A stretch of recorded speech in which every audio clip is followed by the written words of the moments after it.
Caballero Torres, capítulo 1. Aspectos generales de la microbiología. La microbiología es la ciencia que estudia los organismos demasiado pequeños para ser percibidos a simple vista, por lo que se denominan microorganismos. En términos generales, dentro del amplio dominio de la microbiología se ubican todos los organismos con diámetro de 1 milímetro o inferior. Sin los microorganismos sería imposible la vida. Existen en la mayoría de los lugares: los suelos, el aire, el agua, los alimentos, en la piel y mucosas del hombre y los animales. Algunos son beneficiosos o al menos no producen ningún daño. Otros son dañinos y producen enfermedades al hombre. Los animales y las plantas. En relación con los alimentos, hay microorganismos que ayudan con la elaboración de diferentes tipos de productos: queso, cerveza, vino. Existen otros cuyas presencias sirve como indicador de calidad sanitaria, o los que alteran sus características organolépticas, y también microorganismos patógenos, capaces de producir enfermedades al ser ingeridas con el alimento. Breve historia de la microbiología de los alimentos. El interés por evitar las enfermedades transmitidas por los alimentos surge con la práctica misma de ingestión de los alimentos.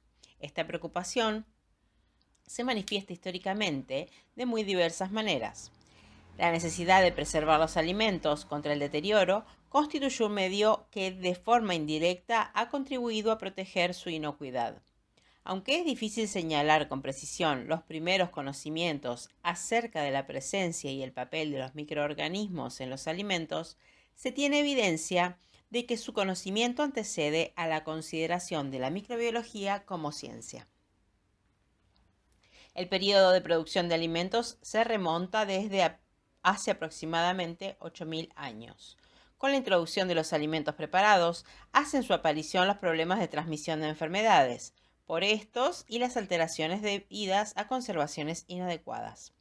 Entre los años 3000 y 1200 ANE, debe ser antes de Cristo, se utilizaron diferentes métodos en la conservación de alimentos. Los judíos utilizaron la sal del Mar Muerto, los chinos y griegos comían pescado salazonado y transmitieron esta práctica a los romanos, quienes además incluyeron en su dieta las carnes escabechadas. También debieron emplearse los aceites de oliva y sésamo para este fin. Al parecer existió una influencia entre el proceso de momificación y la conservación de alimentos. Hacia los años 1000 a.C., los romanos sobresalieron en la conservación de carnes y se cree que utilizaron nieve para la conservación de alimentos perecederos. Se supone que en este periodo apareció el ahumado para la conservación de carnes, así como la elaboración de quesos y vinos. No se sabe si en esta época se tenían conocimiento del papel de los alimentos en la transmisión de las enfermedades o del peligro para consumir carne de animales infectados. Entre el nacimiento de Cristo y el año 1100 después de Cristo, parece ser que fue escasa la contribución al conocimiento de la naturaleza de las alteraciones e intoxicaciones alimentarias. Durante la Edad Media, las intoxicaciones por cornezuelo del centeno causaron decenas de miles de muertes. Hacia el siglo XIII, aunque se conocían las características propias de la carne higiénica, no se sabe si había conocimiento de las posibles relaciones causales entre sanidad y presencia de microorganismos. A partir del descubrimiento de los microorganismos y de su participación como causa de enfermedad desde finales del siglo XIX, se establecieron las bases para la generación de los principios científicos que permitirían prevenir la contaminación, impedir la proliferación, inactivar de manera segura los agentes patógenos microbianos en los alimentos y desarrollar técnicas que faciliten su detección. En 1683, Anthony van Leeuwenhoek fue el primero en observar y describir los microbios, llamados entonces animáculos. En 1765, Lázaro Spallanzini comprobó que el tratamiento térmico repetido permitía evitar el crecimiento de microorganismos en infusiones, lo cual supone un primer desarrollo de métodos de esterilización de líquidos. Realizó experimentos para refutar la doctrina de la generación espontánea, aunque no consiguió convencer a los seguidores de esta doctrina. Theodor Schwann, 1837, realizó los primeros experimentos relacionados con la fermentación y putrefacción, originada por microorganismos, y otros experimentos relacionados con la conservación de alimentos tratados con calor, pero ninguno de estos dos hombres consiguieron ventaja alguna de estos experimentos en cuanto a su aplicación práctica. François Appert, en 1809, desarrolló el método de conservación de carnes en frascos de vidrio que mantenía en agua hirviendo durante periodos variables. Este método, conocido como apertización, constituyó la base del envasado de alimentos de la forma en que hoy día se hace, a pesar de que Appert no era un científico y probablemente ignoraba el alcance del descubrimiento en el que había trabajado. Louis Pasteur, genial investigador francés, químico y microbiólogo, fue el primero que le dio importancia y consideró el alcance y el papel de los microorganismos en los alimentos. Realiza experimentos que demuestran el origen microbiano de procesos de fermentación alcohólica en 1860, láctica y butírica en 1861, así como demostró la existencia de microorganismos anaerobios. Hacia 1860 utilizó por primera vez el calor para destruir los microorganismos nocivos del vino y de la cerveza en la llamada pasteurización. Louis Pasteur y John Tyndall demostraron definitivamente que, al igual que los organismos macroscópicos, los microbios solo son producidos por otros microbios. Desde esta época hasta la actualidad se han producido espectaculares progresos en la utilización de los microorganismos. En Cuba, el desarrollo de la microbiología es parte inseparable del desarrollo médico, científico y tecnológico. Métodos ópticos en el estudio microbiológico. La historia de la microbiología está estrechamente ligada con la de la microscopía, que es la ciencia que se ocupa de los usos y aplicaciones interpretativas de los microscopios, los cuales nos permiten ver partículas muy pequeñas que no pueden ser percibidas por el ojo humano. El microscopio óptico es ampliamente usado en estudios microbiológicos. En la actualidad, se han desarrollado microscopios luminosos compuestos que constan al menos de dos sistemas de lentes, objetivo y ocular. La microscopía de campo claro es la más usada para observar frotis coloreados, características morfológicas y movilidad de los microorganismos. Existe además la microscopía de contraste de fase, campo oscuro y fluorescencia.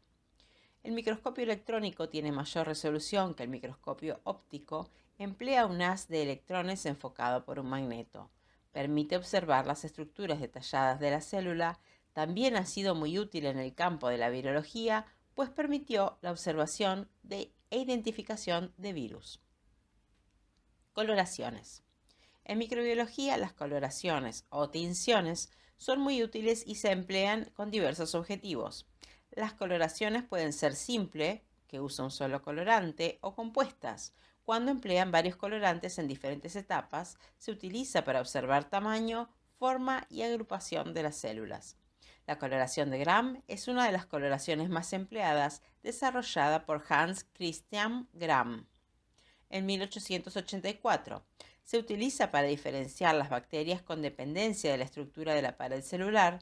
Se basa en la reacción frente al colorante, ya que algunas células se tiñen con color azul-violeta y otras se decoloran y se tiñen más tarde con un colorante de contraste safranina. Las bacterias llamadas gram positivas se tiñen de azul-violeta y tienen una pared celular con elevado contenido de ácido teicoico, mientras que las gram negativas se tiñen de rosado y su pared contiene lipopolisacáridos. Algunas modificaciones de este método se han descrito. Existen otras tinciones para demostrar estructuras de la célula, cápsula, esporas, flagelos, etc. También hay coloraciones específicas para el estudio de bacterias ácido-resistentes, parásitos y virus. Posición que ocupan los microorganismos en el mundo viviente. En los siglos XVIII y XIX se planteaba la existencia de dos reinos, reino vegetal y reino animal, en los que se ubicaron los microorganismos basado en la facultad para moverse activamente y la aptitud para realizar fotosíntesis. Más tarde, con la aceptación de la teoría celular, esta clasificación comenzó a crear interrogantes. Con el desarrollo de la microscopía electrónica se planteó la existencia de 5 reinos. El reino Monera, que incluía los procariontes, bacterias, y otros 4 reinos que incluían los eucariontes.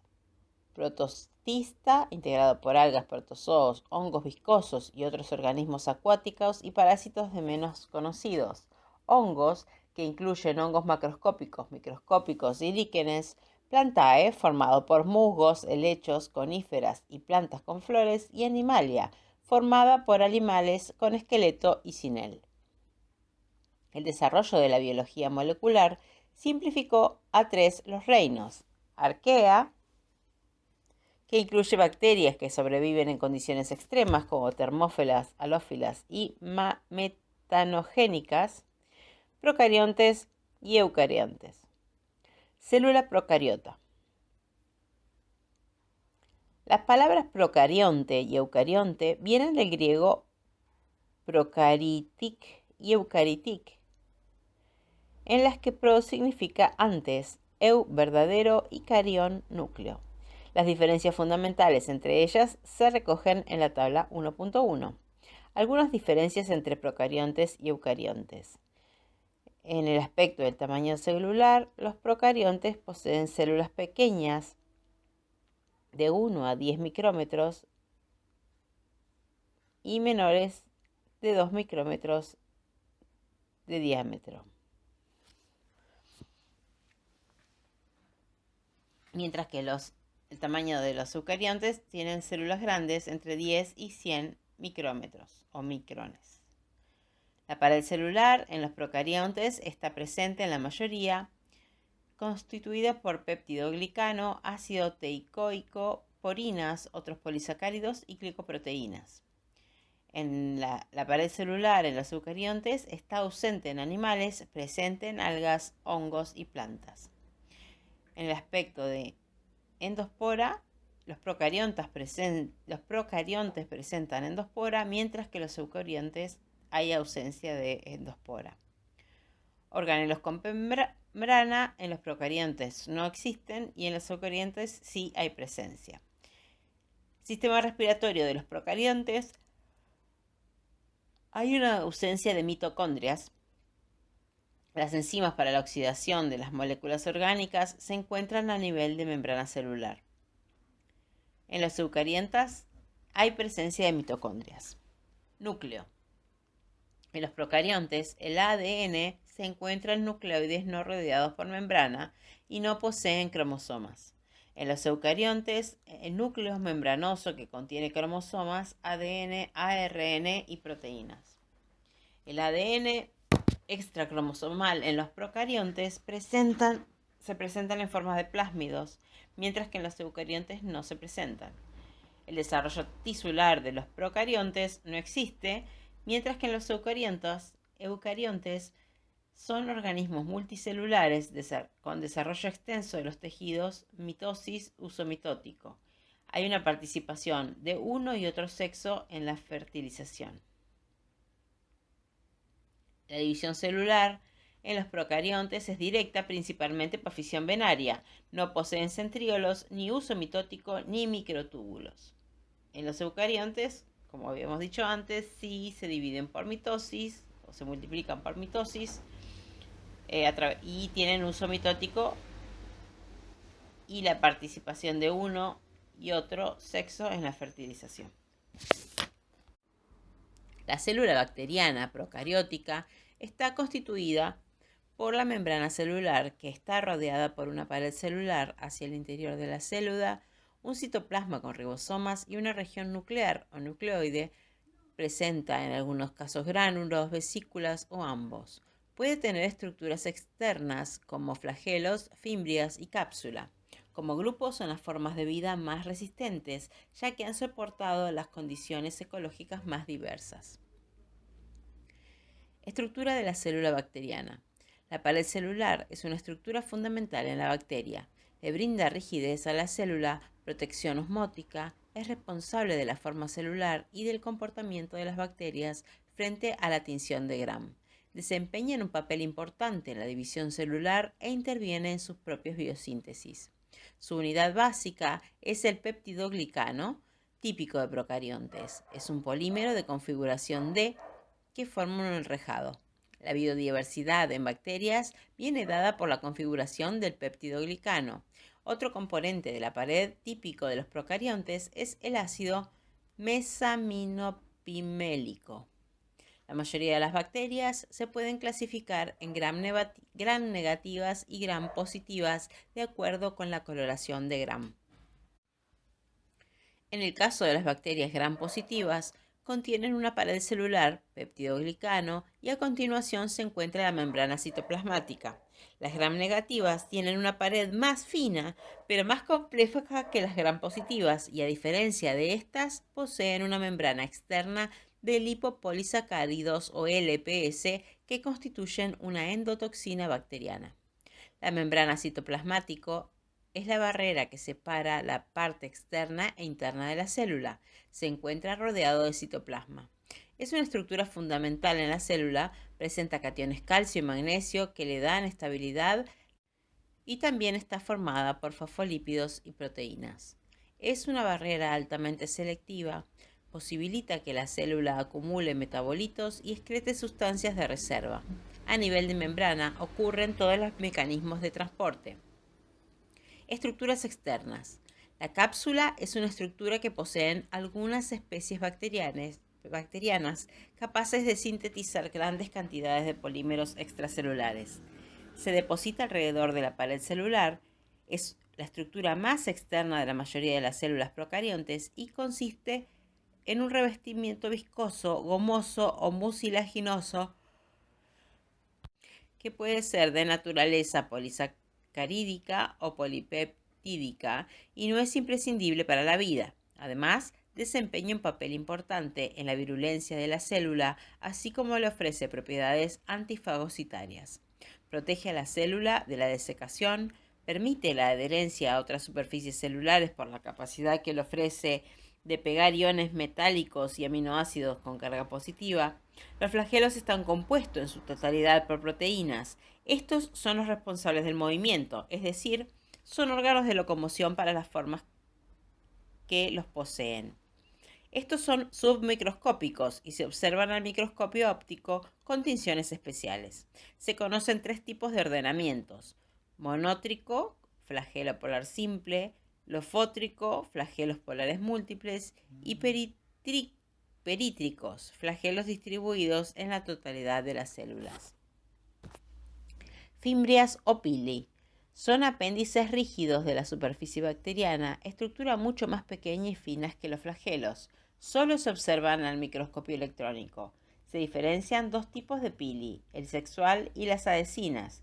Estas permiten a la bacteria adherirse a las células del hospedero.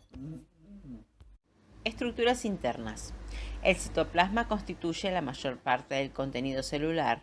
Es una sustancia semifluida que está delimitada por la membrana citoplasmática y posee elevado contenido de agua, así como sustancias químicas, carbohidratos, enzimas, lípidos, proteínas. En el citoplasma ocurren reacciones químicas, metabólicas y anabólicas. El nucleoide o región nuclear es la zona donde se halla el material genético, ADN. No existe membrana nuclear ni aparato mitótico y puede considerarse como un cromosoma única. Algunas bacterias poseen ADN circular extracromosómico que se conoce con el nombre de plásmido. Los ribosomas están compuestos por ARN y proteínas. Su función es la síntesis de proteínas. Los ribosomas de procariontes son menores que los de los eucariontes. En el citoplasma se pueden encontrar también otras estructuras como los cromatóforos, que tienen como función la fotosíntesis. Además, se hallan las sustancias de reserva, existe material de reserva no nitrogenado, glucógeno, nitrogenado, cianoficina, gránulos de volutina y corpúsculos de azufre. La mayoría se acumulan en el citoplasma al finalizar la fase activa de crecimiento. Endospora bacteriana. Solo algunos géneros bacterianos son capaces de producir endospora. El proceso de esporulación consiste en la modificación morfológica de la célula vegetativa en espora, la cual es capaz de sobrevivir largos periodos en condiciones adversas al medio. La endospora contiene toda la información genética de la célula vegetativa. Cuando las condiciones ambientales, físicas, químicas y nutricionales que dieron lugar a la formación de la endospora se restablecen, ocurre el proceso de germinación que da lugar a la célula vegetativa. Ver tabla 1.2. Tabla 1.2. Diferencias entre la endospora y la célula vegetativa. La actividad enzimática en la endospora es baja y en la célula vegetativa es alta. El contenido de iones calcio en la endospora es alta y en la célula vegetativa es baja. La resistencia al calor en la endospora sí la tiene y la célula vegetativa no tiene.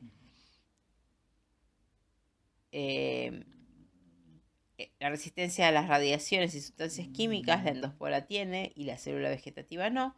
El contenido de agua es alrededor del 10 al 25% en la endospora y del 80 al 90% en la célula vegetativa, y el pH citoplasmático es entre 5.5 y 6 en la endospora y alrededor de 7 en la célula vegetativa.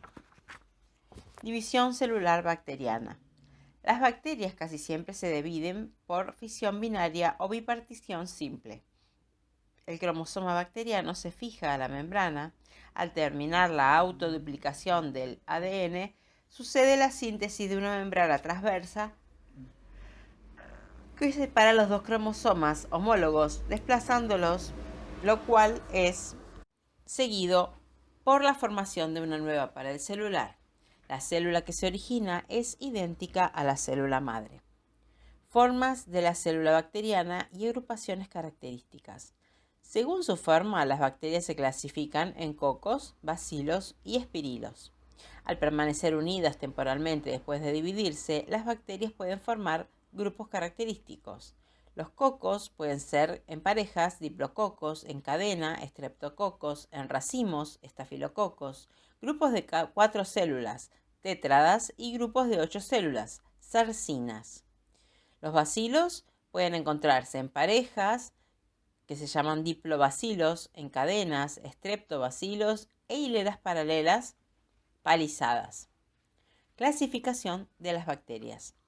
La taxonomía o clasificación biológica es la disposición sistemática de los organismos en grupos o categorías. Los nombres científicos son definiciones abreviadas o descripciones de los microorganismos. Para nombrar las bacterias se emplea siempre el sistema binominal de nomenclatura. El nombre se escribe en latín y está compuesto por 2 palabras. La primera indica el grupo taxonómico de mayor categoría, el género, y la segunda hace referencia a una especie en particular.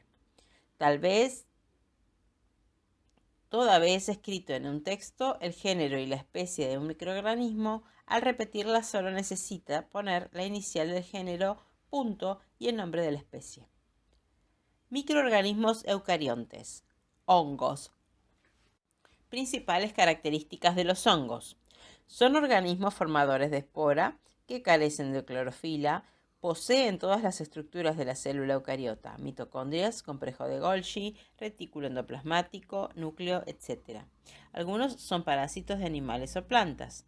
Además, son aerobios, aunque bajo determinadas condiciones anaerobias, algunos pueden germinar y desarrollarse, como por ejemplo las levaduras. Según su forma de crecimiento, se denominan hongos filamentosos o levaduras. Los hongos filamentosos crecen de forma de hifas. Esta es la unidad celular de los hongos filamentosos, que son estructuras cilíndricas parecidas a tubos, filamentosas, rodeadas por una membrana citoplasmática, presentan esteroles y luego una pared celular formada fundamentalmente por quitina. Los hongos superiores poseen hifas septadas y los inferiores no septadas y son multinucleadas. Los septos poseen poros que permiten el paso del contenido citoplasmático, incluyendo el núcleo. A partir de la hifa se forman estructuras diferenciadas que cumplen diversas funciones. Al conjunto de hifas unidas y entrelazadas se les denomina micelio, el cual puede ser reproductivo, donde se encuentran las esporas, o vegetativo, es el que se introduce en el medio de cultivo para absorber los nutrientes. Producen pigmentos y son tenaces, resisten la desecación severa y las agresiones. Se consideran los eucariontes más adaptables. Los hongos levaduriformes se distinguen porque son unicelulares y poseen formas diversas, como colonias suaves, cremosas y con pigmentos variados según el género y la especie. Algunos son dimorfos, pues crecen tanto en forma filamentosa como en levaduriforme, lo cual depende de factores como las temperaturas que están sometidas, que son entre 25 y 37 grados centígrados. La reproducción de los hongos puede ser sexual o asexual. Generalmente tiene lugar mediante la formación de esporas. La reproducción asexual puede ser también por gemación o fragmentación del talo. La reproducción sexual es más compleja, supone la unión de dos núcleos compatibles, lo que ocurre a través de tres procesos: plasmogamia, criogamia y meiosis. Nutrición microbiana. Los nutrientes son todas las sustancias empleadas por las células como fuente de materia prima para la biosíntesis y generación de energía. La nutrición microbiana debe cubrir dos necesidades básicas de la célula: el suministro de carbono para el mantenimiento de su composición y el suministro de energía para la actividad metabólica. El agua constituye el nutriente principal en términos cuantitativos, representa el 80 a 90% del peso total de la célula. En los microorganismos, los macronutrientes constituyen la mayor parte del peso celular. Esos son carbonos, oxígeno, nitrógeno, azufre, hidrógeno, fósforo, potasio y hierro. De los macronutrientes que necesita la célula, el carbono es el más importante por su peso en la nutrición de todos los organismos. Representa el 50% del peso seco celular y también tienen suma importancia el nitrógeno y el azufre. Las funciones del oxígeno son muy variadas. Se encuentra formando parte del agua y también es requerido en el metabolismo energético. Para su desarrollo, los microorganismos también requieren micronutrientes o elementos trazas que se encuentran en el orden menor de la célula: zinc, magnesio, molibdeno, cobre, cobalto, níquel, etc. Todos los elementos metálicos pueden suministrarse entre los nutrientes como cationes de sales inorgánicas. Las vitaminas también son requeridas para el crecimiento. A través de la pared celular y la membrana citoplasmática entran a la célula los nutrientes y la energía necesaria y salen los desechos. Los microorganismos se clasifican desde el punto de vista nutricional según la fuente de carbono y energía que emplean de la forma siguiente. Fotoautótrofos emplean la luz como fuente de energía y el dióxido de carbono como principal fuente de carbono. Fotoheterótrofos emplean la luz como fuente de energía y un compuesto orgánico como principal fuente de carbono. Quimioautótrofos usan una fuente química para el suministro de energía y el dióxido de carbono como fuente de carbono.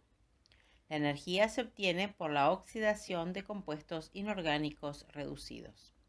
Quimioheterótrofos son aquellos organismos que emplean una fuente química de energía y una sustancia orgánica como fuente de carbono. En esta categoría, tanto el carbono como la energía son derivados del metabolismo de un compuesto orgánico, por lo que son precisamente estos los organismos de interés para la microbiología de los alimentos.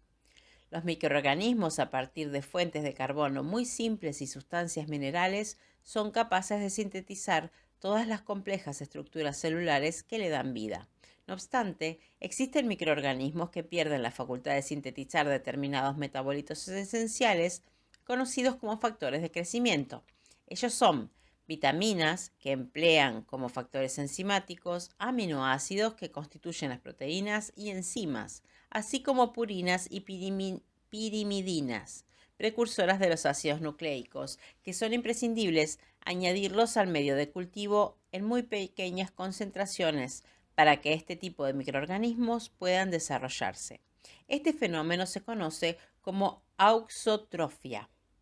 Por lo tanto, los microorganismos auxótrofos son aquellos que requieren en su medio de cultivo, se incorpore algún factor de crecimiento para que estos se desarrollen, mientras que los organismos protótrofos son capaces de crecer en medios sin requerimientos de factores de crecimiento. Estos medios de cultivo son medios mínimos que solo poseen una fuente de carbono, energía y sales. Ecología microbiana. Los seres vivos no se conciben sin el medio ambiente. Ellos constituyen la unidad esencial. Los microorganismos establecen relaciones más o menos estrechas con otros microorganismos o con plantas y animales superiores. Estas relaciones pueden tener causas nutritivo-fisiológicas o de tipo ecológico. La coexistencia de dos organismos diferentes durante largos periodos de vida se conoce como simbiosis. Para estudiar las relaciones entre los seres vivos se establecen categorías. Según la ubicación de las cadenas alimentarias, estas categorías son: comensalismo, es una relación interespecífica entre especies diferentes donde un organismo denominado comensal vive en otro sin causarle daño. En esta relación de beneficio mutuo es menos ostensible, pero no hay perjuicio para ninguno de los organismos participantes. Mutualismo es la relación interespecífica que es favorable para ambas especies. Y parasitismo es la relación interespecífica en la que un organismo vive a expensas de otro durante toda su vida o parte de ella, provocándoles daño o no, aparente o inaparente. Solo uno de los miembros, el parásito, se beneficia y el otro organismo se perjudica. Los parásitos pueden ser obligados cuando no pueden vivir sin no es a expensas del huésped, o facultativos.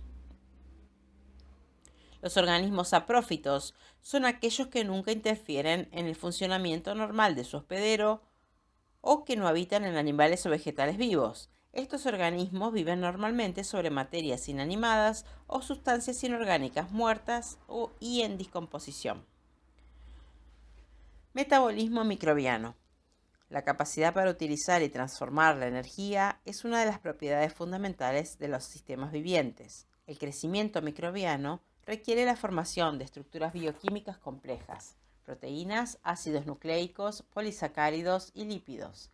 Para ello es necesario tomar nutrientes preformados del medio o sintetizarlo, por lo que se requiere una fuente de energía. Todo este proceso se conoce como metabolismo. El metabolismo da lugar a dos procesos importantes y opuestos: la generación de energía y la utilización de ella en los procesos de síntesis celular.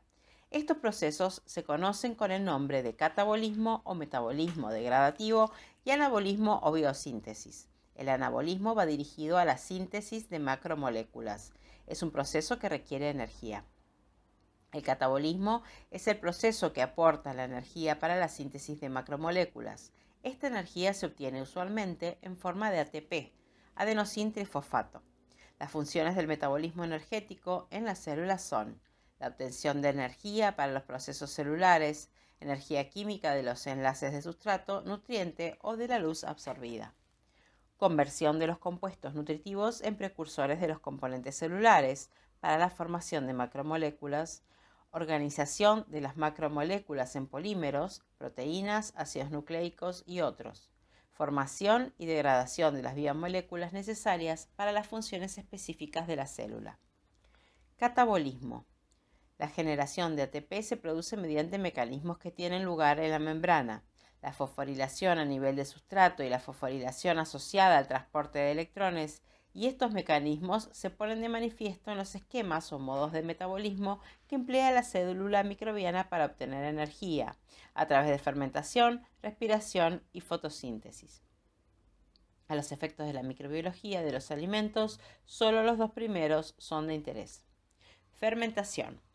La fermentación es el mecanismo más simple y quizá el más antiguo desde el punto de vista evolutivo de los procesos de obtención de energía. Es el proceso metabólico generador de ATP en el que tanto donantes como aceptores de electrones son moléculas orgánicas. La molécula donante se oxida y la aceptora se reduce.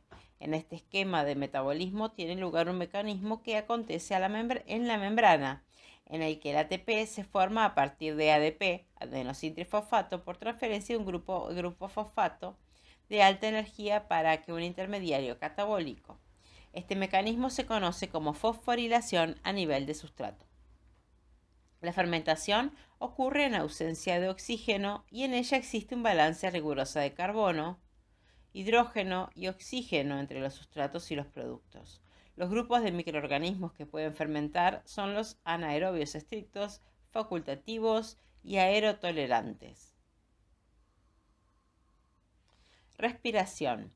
Es el proceso metabólico generador de ATP en el que tanto compuestos orgánicos como inorgánicos sirven para donar electrones, oxidándose, y solo los inorgánicos se utilizan como aceptores, reduciéndose. En todo proceso respiratorio participa la cadena de transporte electrónico. En esta cadena, los compuestos son oxidados y reducidos de forma reversible y en ella el ATP se forma mediante un mecanismo denominado fosforilación oxidativa. Los microorganismos que pueden emplear compuestos orgánicos como donadores de electrónicos son los organismos heterótrofos y los que pueden emplear compuestos inorgánicos como donadores de electrones son las bacterias litótrofos o autótrofas.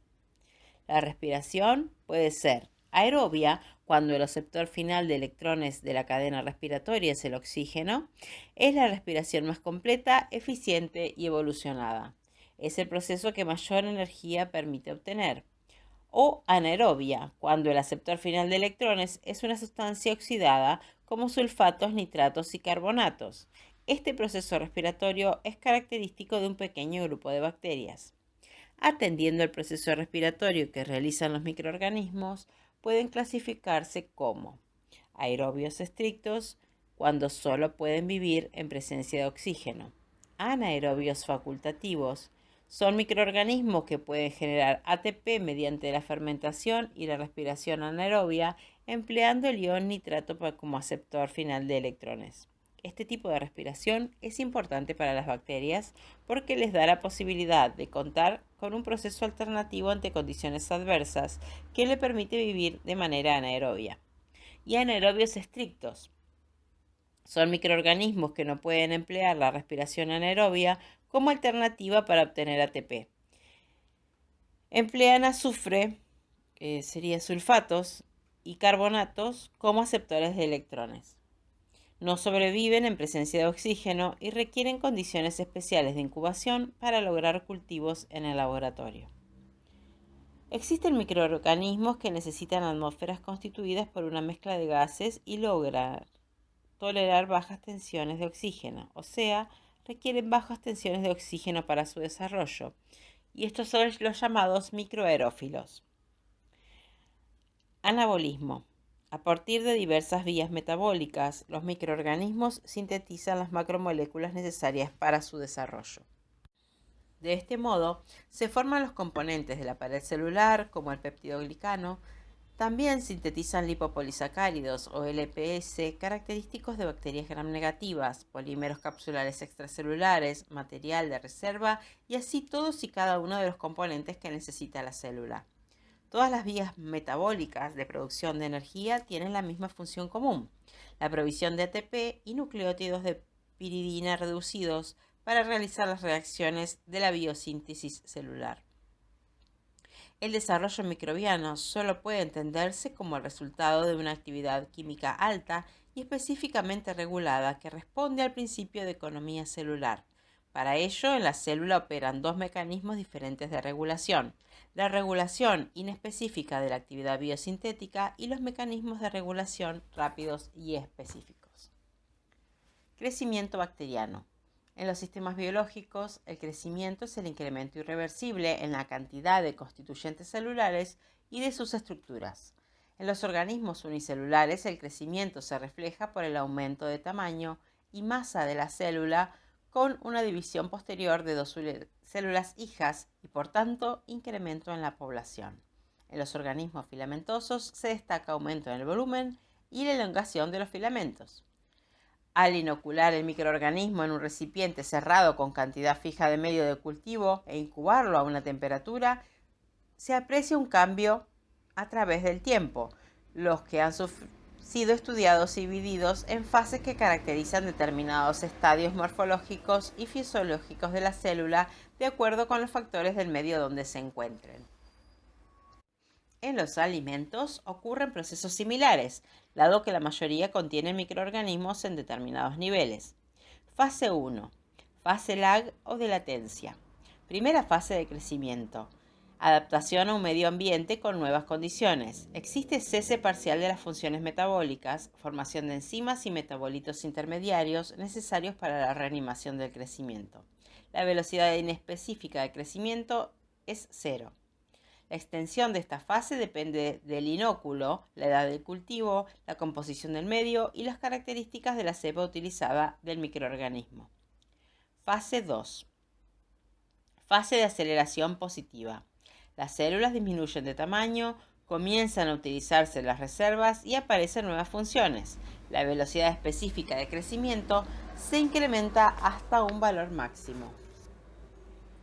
Fase 3 o fase exponencial o de crecimiento logarítmico. Comienza toda vez que el microorganismo ha alcanzado la velocidad específica de crecimiento máxima y ésta se mantiene constante. Es una fase exponencial.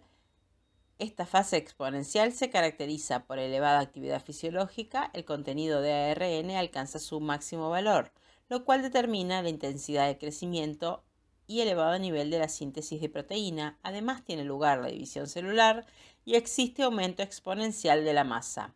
También en esta fase existe un equilibrio de flujo de material.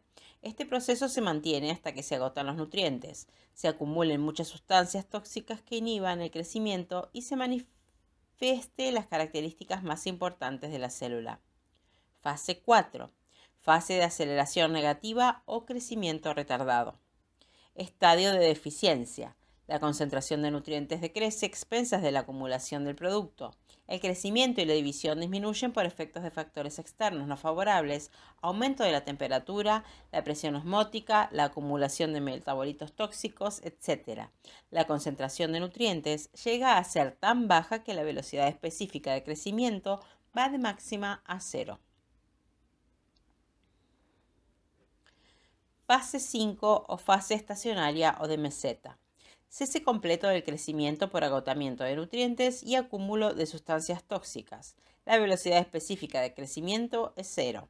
El número de microorganismos en la unidad de volumen se muestra existiendo un equilibrio entre la división y la muerte, aunque la mayor parte de la población pasa al metabolismo endógeno, es decir, mantiene la viabilidad a expensas del consumo de su propia masa o sustancias de reserva. El agotamiento de los nutrientes, la excreción de sustancias tóxicas, el cambio en el pH y en las condiciones oxidorreductoras, así como en la concentración celular, determinan las características de esta fase. Fase 6. Fase de declinación o muerte. La velocidad específica de crecimiento es negativa, muerte. Aumento de la mortalidad. Son más las células que mueren que las que nacen, aunque puede persistir un número pequeño de sobrevivientes a expensas de los nutrientes de las que mueren. La célula pierde toda capacidad para los procesos degradativos. Aspectos generales sobre el proceso infeccioso. La enfermedad es todo cambio o alteración fisiológica que puede causar síntomas o no. La enfermedad infecciosa es aquella alteración producida por agentes biológicos microscópicos. Es el resultado de una relación no exitosa entre el parásito y el hospedero. La infección implica aparición de microorganismos en tejidos vivos. Viene dada por la presencia y multiplicación de microorganismos en la superficie o dentro de otro organismo. Comienza en este primer encuentro en el que se llega a establecer un microorganismo en un macroorganismo. Es una unión a nivel molecular entre dos componentes, uno celular, el receptor, y otro microbiano o adhesina. Un agente patógeno es definido como un organismo que tiene elevada potencialidad para causar enfermedad. Los factores que afectan el desenlace final de la relación hospedero-parásito determinan la salud o la enfermedad. Esta habilidad depende de diversos factores, entre los que se encuentran la dosis infecciosa y virulencia del parásito, la puerta de entrada y los mecanismos de defensa del hospedero. Existen microorganismos que son patógenos verdaderos y otros son oportunistas. Los patógenos verdaderos se sobreponen a las defensas del organismo y producen enfermedad, mientras que los oportunistas son aquellos que solo inducen enfermedad cuando los mecanismos de defensa del hospedero están comprometidos o debilitados. Algunos miembros de la microbiota normal pueden ser patógenos oportunistas. La patogenicidad es un atributo de las bacterias. Dentro de las diferentes cepas hay unas especies que pueden encontrar amplias variaciones de la habilidad para perjudicar o dañar la especie hospedera. Esta patogenicidad relativa se conoce como virulencia. La virulencia es un atributo de cepa y no de especie. En general, cuando una bacteria es más virulenta, la dosis para infectar a un individuo es menor.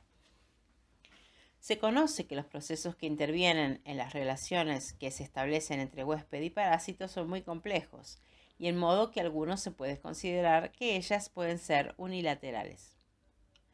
Factores de virulencia o atributos patogénicos. Los factores de virulencia o atribuidos a patogenicidad son mecanismos que los microorganismos han desarrollado para evadir o engañar las defensas protectoras de los organismos superiores. Muchos microorganismos deben su virulencia a una interacción compleja de diferentes factores patogénicos y no un solo mecanismo. Algunos de estos atributos son tratados en este capítulo de forma abreviada, atendiendo a aquellos mecanismos que participan en la primera parte del proceso infeccioso: adherencia, colonización e invasión, y los que participan en la segunda parte del proceso de infección, provocando el daño. Adhesinas. Las adhesinas, como las fimbrias o pili, participan en la primera parte del proceso infeccioso, propiciando la adherencia. Por lo general, las enfermedades infecciosas comienzan en la superficie del huésped. La adherencia es una relación que se establece a nivel molecular, donde participan las adhesinas del patógeno y los receptores del hospedero. Adhesión equivale a fijación. Es el proceso mediante el cual la bacteria se pega a la superficie de las células del huésped. La unión de las adhesinas y los receptores es un estrecho y específico modo llave-cerradura. Cápsula. La cápsula evita la fagocitosis y dificulta el reconocimiento de la bacteria por el sistema inmunológico del huésped. Por lo tanto, este es un mecanismo que favorece la diseminación bacteriana en el proceso de infección. Sideróforos. La producción de sideróforos permite a la bacteria extraer el hierro que se encuentra en proteínas como la lactoferrina y la transferrina para hacerlo asequible al microorganismo. Otros factores de virulencia asociados con la invasividad. La pared celular de algunas bacterias contiene cantidades importantes de determinados compuestos que inhiben la fusión del fagosoma al lisosoma. Otros mecanismos que evitan esta unión también han sido expuestos, aunque no han sido demostrados de manera convincente para la mayoría de los microorganismos. Se ha visto que la exposición a los gránulos hidrolíticos lisosomales puede ser evitada por inhibición de la fusión del lisosoma con el fagosoma. Existen microorganismos que además pueden ser capaces de resistir las acciones antimicrobianas de las enzimas fagolisosómicas. Estos mecanismos pueden hacer que el organismo sea resistente a la muerte en el fagolisosoma. Otro mecanismo empleado es la destrucción de las células fagocíticas, el que está asociado con la producción de toxinas. Toxinas y enzimas. La producción de toxinas y enzimas por parte de un patógeno en un hospedero implica daños. Las toxinas microbianas se clasifican como exotoxinas y endotoxinas. Las exotoxinas se producen durante el metabolismo de las bacterias y son secretadas al ambiente que las rodea. Se originan por las bacterias gram positivas y en ocasiones por las gram negativas. Son proteínas inmunogénicas, ejercen su acción por destrucción de componentes celulares específicos o interferencia de funciones celulares específicas. Las exotoxinas se pueden clasificar según las células que afectan. Por ejemplo, las neurotoxinas como la botulínica, que ejercen su acción primaria sobre el sistema nervioso, y las enterotoxinas, como las producidas por Staphylococcus aureus, afectan al enterocito. También, en dependencia de la estructura y acción, se consideran como citotoxinas, como hemolicinas y fosfolipasas y superantígeno. Las citotoxinas atacan la membrana celular. Las hemolicinas poseen acción lítica sobre los eritrocitos de los mamíferos y las fosfolipasas separan el grupo cabecera de los fosfolípidos del resto de la estructura de la membrana celular. Hacen inestable la estructura bicapa de la membrana y la célula se rompe. Los superantígenos ejercen su acción directamente entre el complejo principal de histocompatibilidad o MHC de clase 2 y los receptores celulares específicos, por lo que se liberan citoquinas, apareciendo el daño celular. La toxina A del Staphylococcus es considerada un superantígeno. Las endotoxinas forman el componente de LPS o lipopolisacáridos de la membrana externa de las bacterias gram negativas y son liberadas en grandes cantidades solo cuando la célula se lisa. La toxicidad de las endotoxinas radica en el lípido A, responsable de todos los efectos que producen por microorganismos gram negativos. La endotoxina es el indicador primario del shock séptico por bacterias gram negativas. Características que diferencian a endotoxinas y exotoxinas. La fuente bacteriana en las endotoxinas son solo gram negativas. Para mostrar actividad biológica no es necesaria su liberación. Las exotoxinas son gram positivas y ocasionalmente por gram negativas y son excretadas por células vivas. La relación con el microorganismo, las endotoxinas se encuentran en los lipopolisacáridos de la membrana externa y se liberan cuando la célula muere. En las exotoxinas, el producto es un producto metabólico de crecimiento. En cuanto a la química, las endotoxinas es un lípido de la membrana externa o lipopolisacárido y en las exotoxinas es una proteína. La estabilidad del calor es estable en las endotoxinas y casi siempre inestable en las exotoxinas.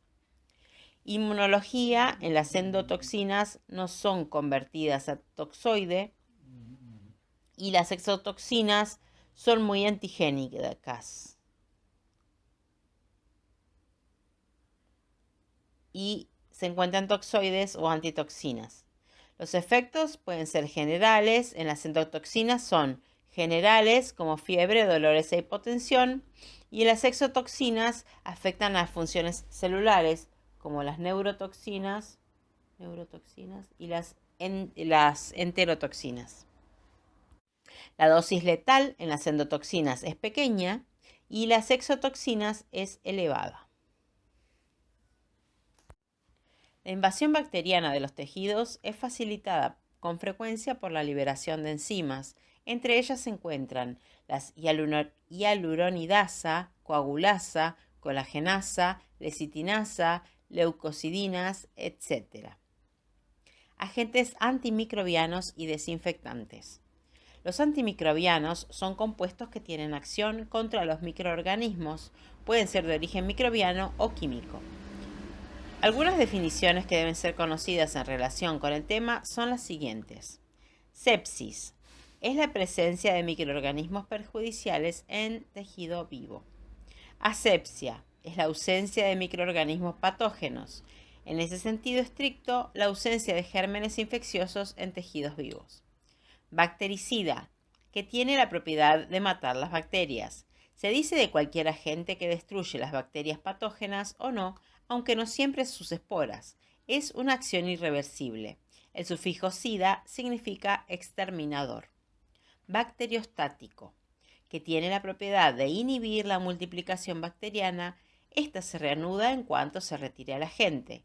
Los agentes bacteriostáticos son sustancias o condiciones que no destruyen inmediatamente las bacterias, inhiben su multiplicación de modo que mueren solo después de algún tiempo sin un aumento importante de su número. Stasis es una palabra griega que significa detención. Estéril significa exento de vida de cualquier clase. Dado el criterio de muerte para los microorganismos, incapacidad para reproducirse. Desinfectante. Agente químico capaz de destruir los microorganismos, en el caso de las bacterias, su forma vegetativa, no necesariamente sus esporas, disminuye estas a niveles mínimos. La mayoría de los desinfectantes son tóxicos o perjudiciales a los tejidos y no pueden ser empleados como antisépticos. Su acción bactericida está determinada por la concentración, el tiempo y temperatura a la que son aplicados. Higienizante. Cualquier agente que reduzca un recuento bacteriano a niveles inocuos en el aspecto de las necesidades sanitarias. Suelen aplicarse a objetos inanimados como utensilios, pisos, paredes y mesetas. Antiséptico. Son sustancias que destruyen o inhiben microorganismos, especialmente en el cuerpo.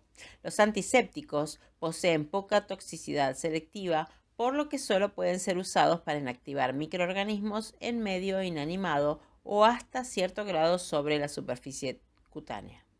Antibióticos. Son compuestos producidos por bacterias u hongos capaces de impedir la presencia de otros microorganismos, ya sea porque inhiben el crecimiento o porque logran eventualmente destruirlos. En la actualidad, el hombre ha logrado variar la estructura de estos compuestos para mejorar sus características, creando así antibióticos sintéticos.